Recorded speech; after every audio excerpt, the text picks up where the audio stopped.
Coming up, a new Emerson advertisement can be seen on the T. And an update on Michelle Wu's mayoral timeline. All of that and more today, Tuesday, November 16th.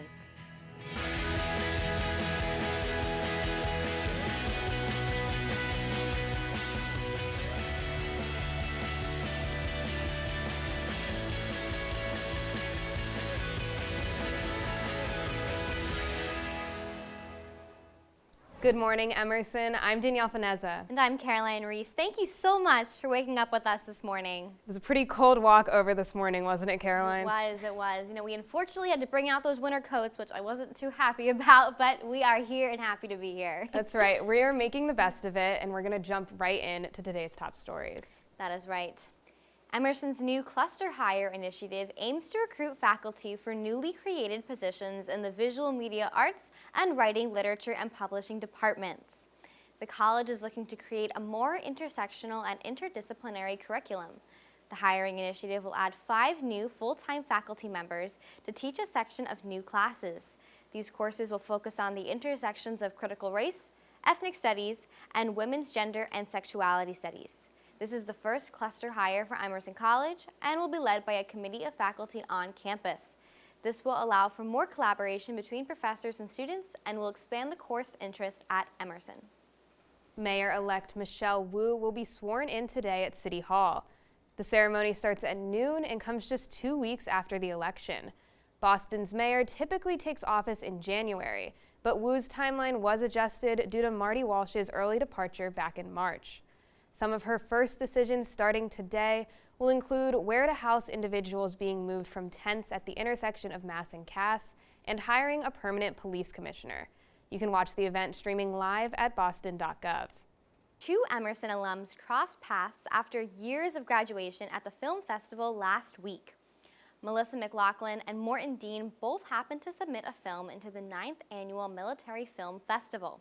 Dean, now a CBS correspondent, was at the event promoting his documentary, American Medevac. McLaughlin was there promoting her film, Vietnam War Miracle. McLaughlin graduated Emerson a few years prior to Dean, but upon their meeting, it meant so much to them to see a fellow Emersonian. We congratulate them both on their success at the festival. If you've rode the T recently, you may have noticed some familiar advertisements. Emerson's graduate programs are currently being advertised on screens in North Station, South Station, Downtown Crossing, and Government Center. The campaign targets local professionals as they commute to and from work. This marks the first time Emerson has run transit ads, something which is common among other local institutions. The ads will continue running until February of next year, so keep an eye out next time you take the T. Emerson's dance company's Momentum Showcase took place this past weekend, marking their first live show since the pandemic. The showcase featured multiple genres of dance, from hip-hop to jazz to contemporary. The Emerson Dance Company held 2 shows, one on Saturday and one on Sunday in the Semel Theater. After rehearsing over 25 different pieces for 2 months, the EDC was ecstatic to have a live audience in front of them. Jackie Cahill, a dancer and choreographer for the Emerson Dance Company, spoke about this weekend, saying, quote, "Dancing with Emerson Dance Company live and in person this weekend was such a surreal experience. I got to dance with so many amazing people within the company and share my passion with over 200 guests in the audience. It reminded me why I love to dance. We congratulate everyone on a beautiful weekend of shows." Emerson's 5-day Shine On campaign launched yesterday. The campaign will benefit current students and families as they continue adjusting amid the pandemic. Donations will support several funds that directly impact students, including the One Emerson Scholarship Fund, the Empower Fund, the Students Assistant Fund, and the Parents Fund. Last year's Emerson Shine Through campaign raised over $30,000 from over 500 donors. This year's donors will receive an Emerson face mask if they donate before this Friday at midnight when the campaign closes. And now we are going to head on over to Madison Goldberg with our politics update. Madison? Thanks, Caroline. And now for some of the latest headlines in politics for Emerson students to know. Former Trump advisor Steve Bannon turned himself into the FBI on Monday morning after facing criminal contempt charges for his refusal to cooperate with the committee investigating January 6th. Bannon appeared angry upon arriving at the FBI Washington field office, telling CNN reporters that, quote, "We're taking down the Biden regime." Bannon was charged with one count for refusal to appear at the deposition and the other for his refusal to provide documents to the House committee investigating the Capitol insurrection. And the longest-serving U.S. senator still in office, Patrick Leahy of Vermont, announced that he will not be seeking re-election for his 9th term. Leahy has served as senator of Vermont since 1975 and made his announcement at the Vermont State House, where he first announced his campaign for senator back in 1974. At 81, Leahy is the 4th longest-serving U.S. senator in history. As Senate President pro tempore, this makes him 3rd in the line of presidential succession, after the Vice President and Speaker of the House. And President Biden is expected to sign an executive order on Monday to include the Departments of Justice and Homeland Security in efforts to address the epidemic of missing and murdered Indigenous peoples. The order will be a part of the White House's first Tribal Leaders Summit and will, quote, task DOJ, Interior, and Homeland Security to address and create a strategy in 240 days for specific law enforcement issues and to provide tribal nations with support in implementing tribally centered responses as well. These efforts began in April and were led by Cabinet Secretary Deb Haaland, who is the first Indigenous person to hold her position. That's all for politics this week. Back to you two at the desk. Thank you so much, Madison. Coming up, Maximo Lawlor gives us an update on Boston's weather this week. Stay with us. Mind. The human brain is, after all, a structure. An organ made of proteins, fats, water, and other chemicals. Body. The human of today is capable of feats that his primitive forebears could never have imagined. Play. A new game show that tests the limits of competitors' minds and bodies.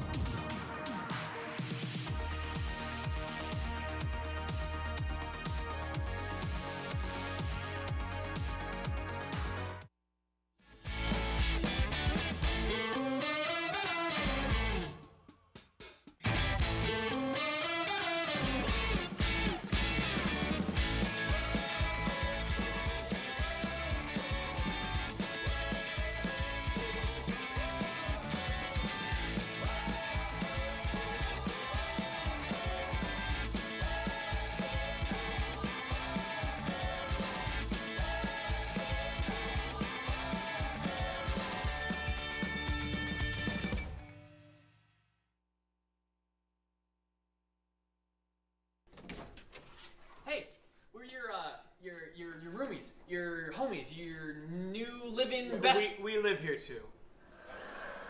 Thanks. Action. Do you have any idea what time it is? It's time. 7. Oh. 7? It would mean a lot to me if you guys watch. You only care about yourself. I'm getting kind of worried about Charlie.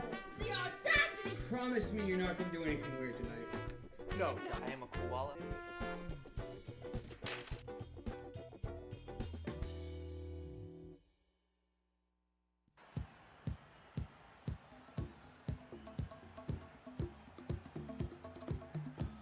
Alright, come back in 10 seconds.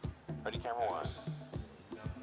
Camera 1, get a wide shot of the entire thing, and in 3, 2, 1, take it. Tell them cue. Welcome back to Emerson College.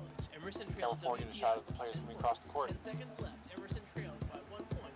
As Camera the 2, team close up on the person finishes their shooting. timeout. Thanks, Joe. With 10 seconds left, Emerson is hoping to pull away and score this game. Camera 1, get a close up, follow them over. Emerson trails WPI 10 points. 10 seconds left. Emerson trails by 1 point as the team finishes their timeout. Camera 1, close up on number 33. Thanks, Joe. With 10 seconds left, Emerson is hoping to pull away. Follow the ball, follow the ball.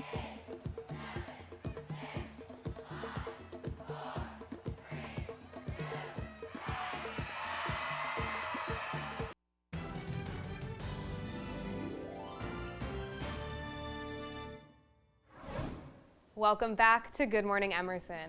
And now we are definitely noticing how cold it's been getting outside. So what can you tell us, Maximo? Is it officially time to bring out that winter coat?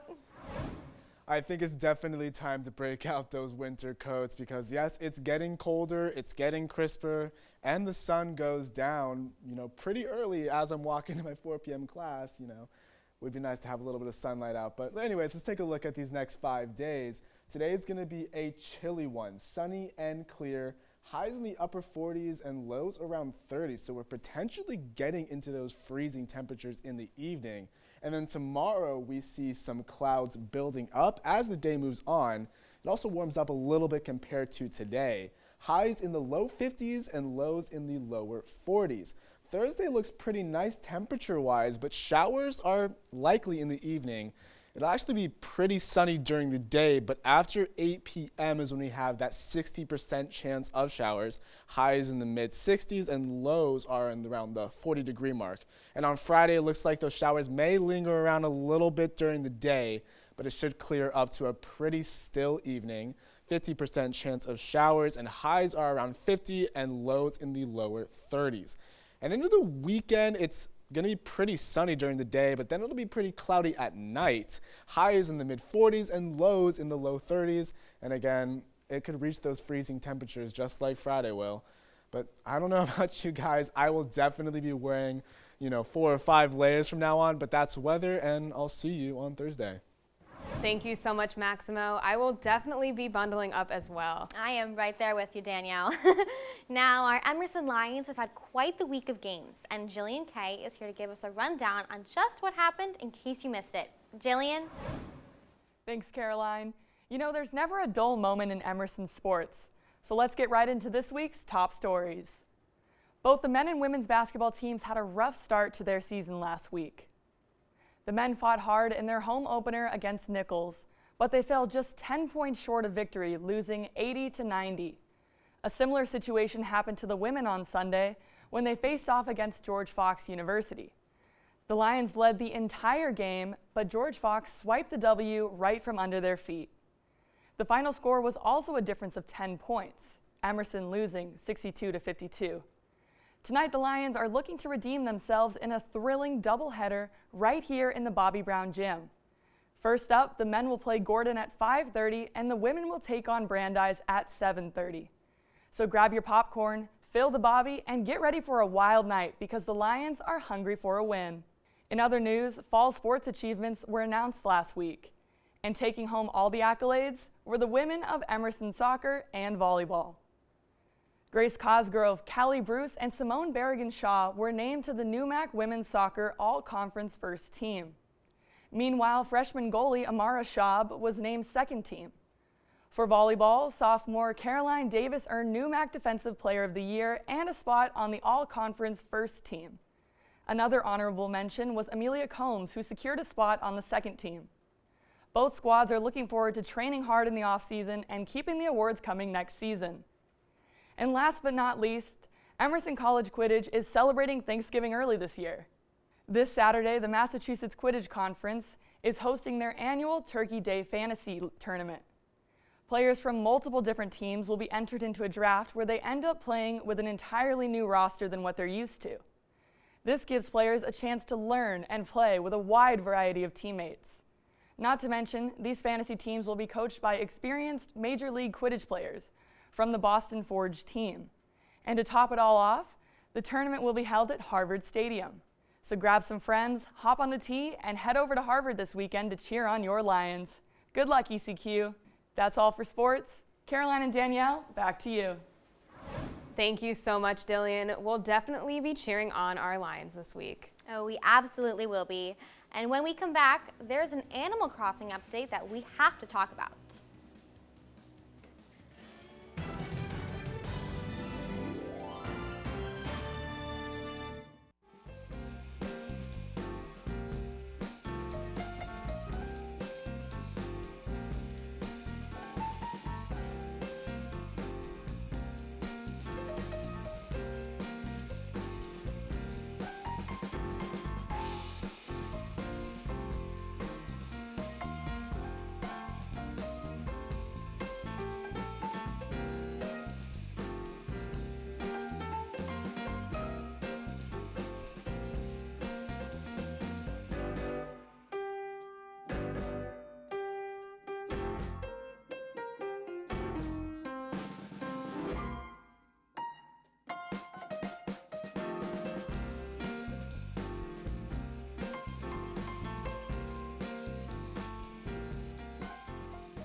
I'm Mary, and I'm a debater on Speechless, and you're watching the Emerson channel.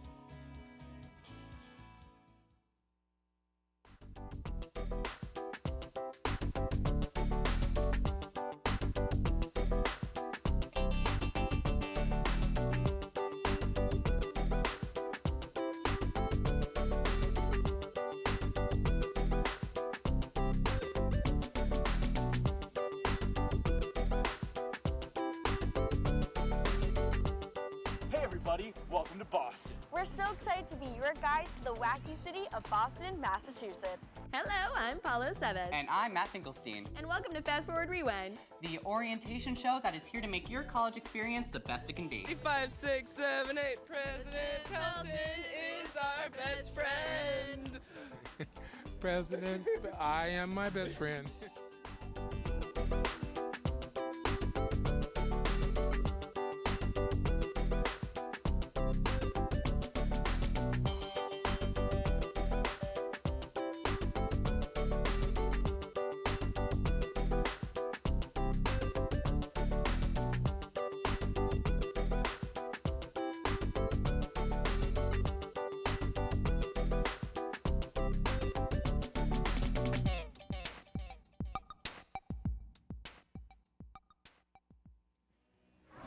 Welcome back to Good Morning Emerson. Now let's head over to Berk Tanyel to see what's trending with an Animal Crossing update. Hey, I'm Berk Tanyel. Did you play the new Animal Crossing update? No. New Animal Crossing update by any chance? Nah, dog. Well, I love the new Animal Crossing update. And we're not sponsored by Nintendo, but I thought it would be cool if we could do a little segment going around collecting the thoughts and opinions of some serious gamers who love their Animal Crossing. So let's go check it. Let's go check it out. He told me that you two have the know-abouts on the new Animal Crossing update. Am I right or am I right? Glad you asked. Oh, nice. That's right. Got this right. You got a world on there or anything? Yeah, I do, actually. My favorite villager from Animal Crossing is Tom Nook. What about you? I would say Lolly. She's a cat. She tried to move off my island once, and I was like, no, you're not allowed to leave. I mean, I have cats, but they're like a lot of work. They puke everywhere. I really like talking to all my villagers, especially some of the new ones that have arrived on the island. Storage. What are you doing? I have so much stuff in my house. So much. Where do I put it? Yeah, that was always a problem in New Leaf. I hoard items. I only know Lolly, and there's another one, Mitzi, and then of course there's Anka, but... No wonder they want to run away. You don't even know their names. I love the new Animal Crossing update. There are a couple of things that they could have done a little better. Some technical elements and some fan service, the customizable frog chair and whatnot.